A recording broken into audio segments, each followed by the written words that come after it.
Olá, meus irmãos e amigos. Que bom poder compartilhar a palavra de Deus. Estamos avançando nessas reflexões, nessas meditações com base no livro dos Salmos. Eu digo para vocês com toda a certeza que para mim, quando Deus colocou no meu coração esse projeto, não levei em conta apenas os 150 salmos, mas considerei, na verdade, a bênção e a oportunidade de conhecer um pouco mais esses salmos. Inclusive, se você ler no livro de Lucas, a Bíblia fala que Jesus, após ter ressuscitado e aproximando-se desse tempo que ficou 40 dias aparecendo aos seus discípulos, em uma dessas aparições, a Bíblia diz que, começando por Moisés, falando também dos salmos e dos profetas, Jesus ensinou tudo aquilo que estava escrito a respeito dele. Que coisa maravilhosa! Você já tinha parado para supor, para imaginar que os salmos escritos por várias pessoas, Davi, Moisés, Salomão, Asaf e tantos outros escritores, inspirados pelo Espírito Santo, falaram a respeito do Filho de Deus. Davi, por exemplo, que escreveu quase a metade dos 150 salmos, fez muitas referências ao Senhor Jesus. E é maravilhosa a convicção e a conclusão a que chegamos de que, de fato, a Bíblia, embora tenha muitos escritores, ela tem um só autor, que é o próprio Deus. Por isso que a Bíblia, a palavra de Deus, é como uma carta endereçada ao seu coração, tendo partido do coração de Deus. É por essa razão que você e eu, quando lemos a Bíblia, nós nos identificamos e nós nos vemos em algumas declarações, experiências e vivências dos personagens bíblicos. Davi, que escreveu o Salmo 18 em questão agora, falou algumas coisas que eu acho aqui pertinentes para nós aqui refletirmos. O Salmo 18, uma peculiaridade, ele é um dos maiores salmos em número de versículos. Ele, na verdade, tem quase um terço do maior dos salmos, que é o 119, que tem 176 versículos. O texto do Salmo 18 tem 50 versículos. Você já pensou quanta maravilha, quanta riqueza tem este salmo, quanta informação? Agora, uma coisa maravilhosa que a gente pode perceber também é que, salvaguardando algumas diferenças e poucas, o Salmo número 18 é quase que literalmente o que a Bíblia escreveu, ou que a Bíblia registra, de 2 Samuel capítulo 22, quando Davi escreve nesse texto aquilo que é um poema, uma oração em forma de canção, e através da canção ele ora a Deus. E o Salmo 18 começa com uma afirmação que é a seguinte: Eu te amo, ó Senhor, minha força. O Senhor é a minha rocha, a minha fortaleza e o meu libertador. O meu Deus é o meu rochedo, em quem me refugio. Ele é o meu escudo e o poder que me salva, a minha torre alta. O Salmo começa com uma declaração muito particular. Ele não diz assim, nós te amamos, ou ele não fala, alguém diz que te ama. Ele diz a respeito de si mesmo para Deus, eu te amo, ó Senhor, minha força. Você já disse isso para o Senhor alguma vez? Senhor Deus, eu te amo. É claro que é fácil dizer eu te amo quando a gente tem o que deseja. É fácil dizer para Deus, Senhor, eu te amo, quando a gente consegue aquela promoção, consegue passar no concurso, entrar para a faculdade, conquistar a pessoa amada. A gente diz com muita facilidade, eu te amo, quando a gente está bem, com uma conta gorda no banco, com tudo que, com a nossa despensa cheia, com uma casa grande, linda e maravilhosa. A gente tem facilidade de dizer, eu te amo, Senhor, quando a gente tem esses benefícios ao dispor. Mas como é possível dizer, eu te amo, Senhor, quando não vai bem a situação, quando os problemas estão presentes, quando as dificuldades acontecem? Davi disse, eu te amo, Senhor, ó Senhor, minha rocha. E é interessante que o nosso amor a Deus não deve depender das circunstâncias. Ou melhor, o nosso amor a Deus tem que ser semelhante ao amor dele para conosco. Por quê?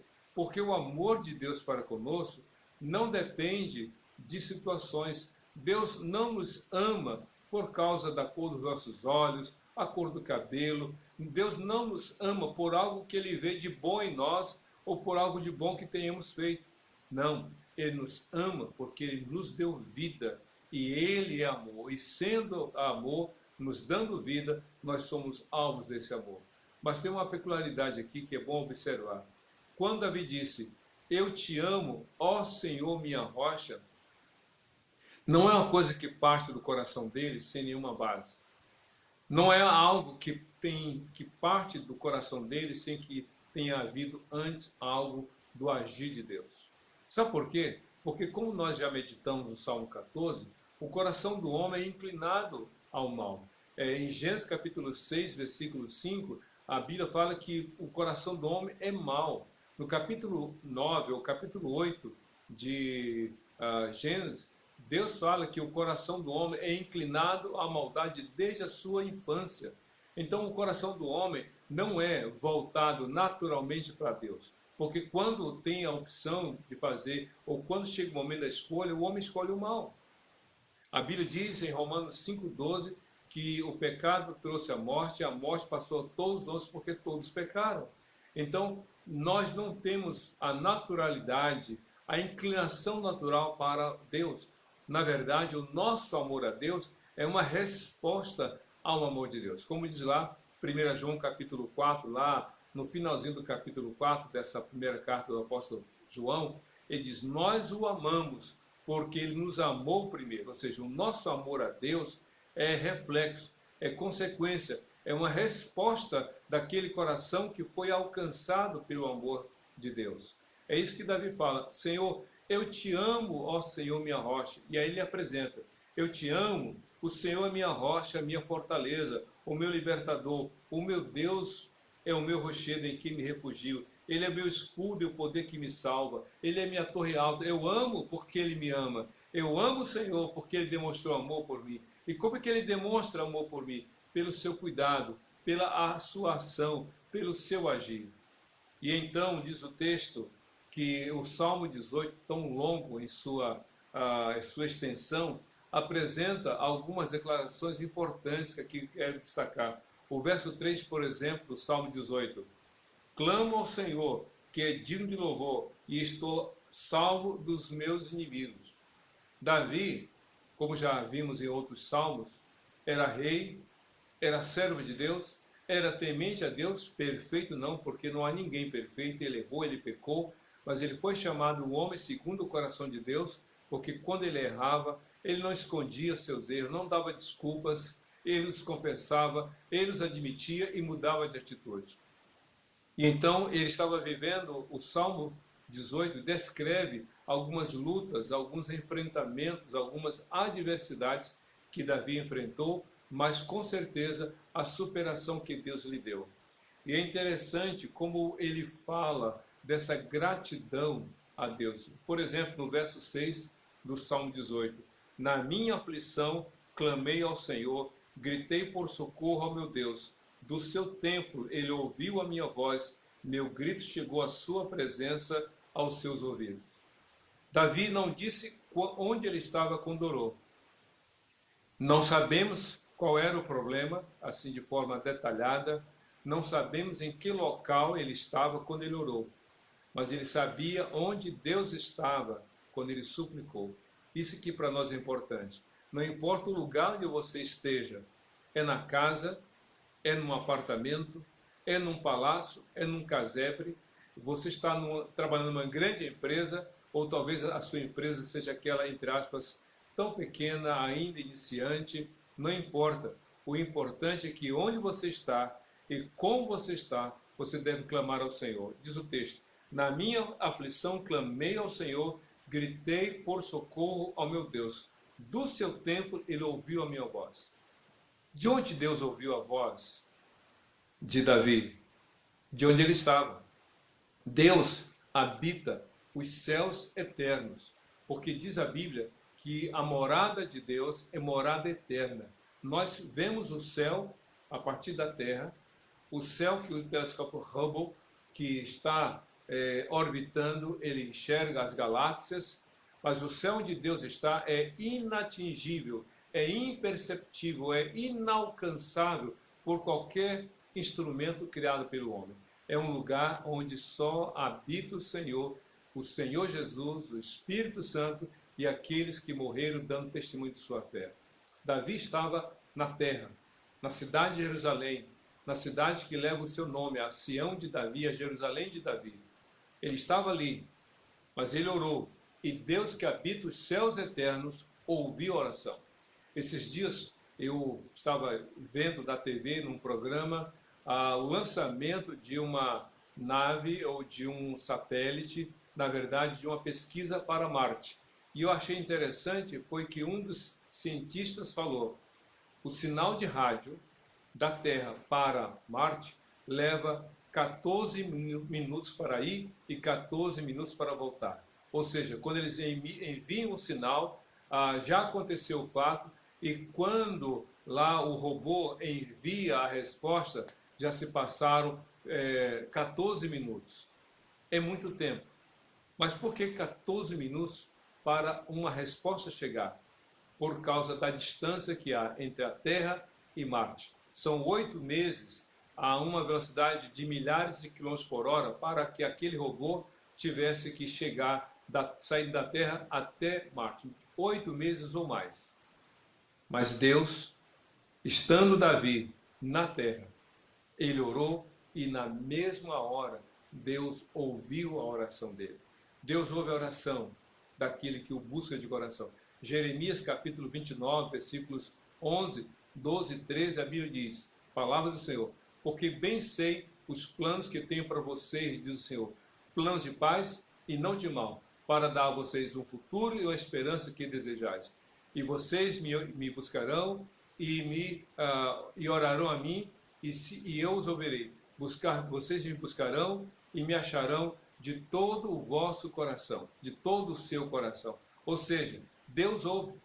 Deus ouviu a oração de Paulo e Silas na prisão.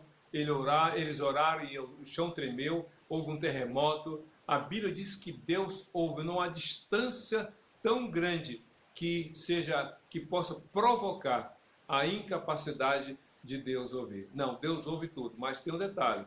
Isaías 59, versos 1 e 2, a Bíblia diz que os ouvidos de Deus não estão tapados para que ele não possa ouvir, nem a sua mão encolhida para que ele não possa agir. Mas os nossos pecados, diz o Senhor, fazem separação entre nós e Deus, de modo que o Senhor não nos ouça e nem venha agir. Não é que Deus não possa e não queira, é que o pecado nos afasta de Deus. Davi, no Salmo 18, ele diz: eu clamei, eu orei, e o Senhor realmente atendeu a minha oração. Diz ainda no verso 16 do Salmo 8: das alturas estendeu a mão, me segurou, tirou-me das águas profundas, livrou-me do meu inimigo poderoso, dos meus adversários fortes demais para mim. Ou seja, o Senhor ouve, o Senhor atende, o Senhor responde. Das alturas estendeu a mão e me segurou. E diz o texto ainda: livrou-me, tirou-me das águas profundas. Isso me faz lembrar aquele momento em que Pedro, com os outros 11 apóstolos, estavam no barco e o mar estava agitado, o vento soprava forte e Cristo veio andando sobre as águas. Aí Pedro disse assim: se és tu, Senhor, manda que eu vá até onde tu estás. E Cristo disse: então vem. E diz a Bíblia que Pedro começou a andar olhando para Jesus, mas de repente ele começa a dar atenção ao vento, começa a observar o vento forte, o mar agitado, ele tira o seu olhar sobre Jesus e começa a olhar para os lados. E aí começa a sucumbir, a submergir, a entrar naquele mar revolto. E ele diz: socorra-me, Senhor, socorra-me. E Cristo estende a mão e o levanta e o tira daquele momento de estar sendo submergido. E Jesus o levanta, ambos começam, e Pedro começa a andar novamente sobre as águas com Jesus e chega até o barco e houve bonança. Pode ser que alguma coisa esteja atingindo você, querendo tragar você, querendo submergir você, mas clama ao Senhor. Clama ao Senhor, porque não há distância tão grande entre você e Deus se você buscá-lo no nome de Jesus. Jesus é a ponte que nos liga, que nos conecta, que nos permite ter comunhão com Deus. Davi experimentou exatamente isso. E é interessante, nos versos 25 e 26 diz assim: ao fiel te revelas fiel, ao irrepreensível te revelas irrepreensível, ao puro te revelas puro, mas ao perverso reages à altura. Sabe o que quer dizer isso? Que Deus não se confunde. E Deus responde de acordo com a fé da pessoa ou a falta dela. Ao que é fiel, Deus se revela fiel. Ao que age de forma irrepreensível, Deus age de modo igual. Ao que é puro, Deus se revela puro. Porém, ao perverso, ao homem mau, ao ímpio, que se insurge, que se impõe, que fala contra Deus, Deus não tem como agir. Deus se mantém distante. Por isso que no verso 27 diz o texto do Salmo 18: salvas os que são humildes, mas humilhas os olhos altivos, os de olhos altivos. Davi entende exatamente isso, que ele podia buscar o Senhor, ele amava o Senhor, não porque ele tinha esse coração cheio de amor e decidiu amar o Senhor. Ele diz que amava o Senhor pelo agir de Deus na sua vida. Olha só o que diz a Bíblia no Salmo 18, verso 28. Tu, Senhor, mantens acesa a minha lâmpada, o meu Deus transforma em luz as minhas trevas. Você já passou por um blackout? Você já teve um momento de ficar sem luz na sua casa, ou na empresa, ou na escola, na rua andando, de repente tem aquele breu? Pois bem, às vezes a gente está assim, ou mergulhado em águas agitadas, como a gente já leu, ou então em densas trevas. Mas nesses momentos, Deus traz a sua luz.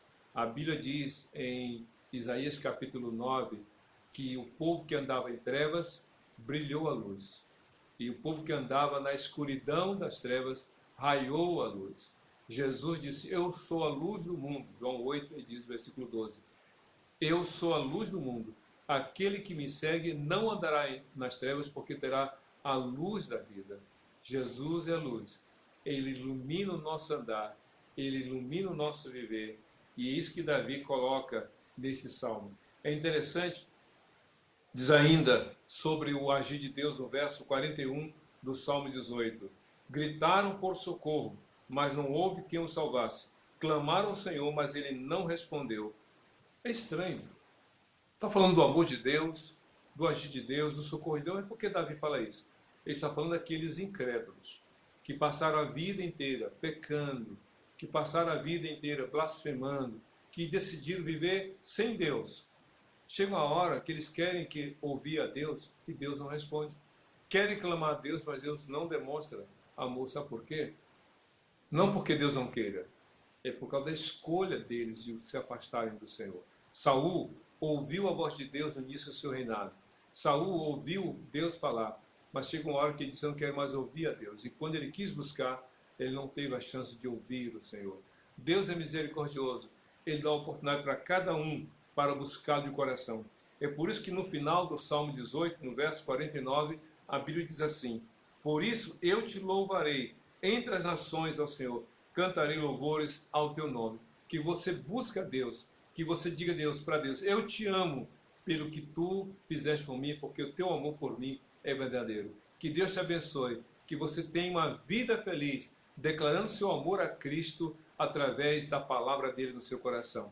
Que Deus te dê uma semana maravilhosa, uma vida abençoada, no nome de Jesus, Senhor e Salvador dos que nele confiam. Amém.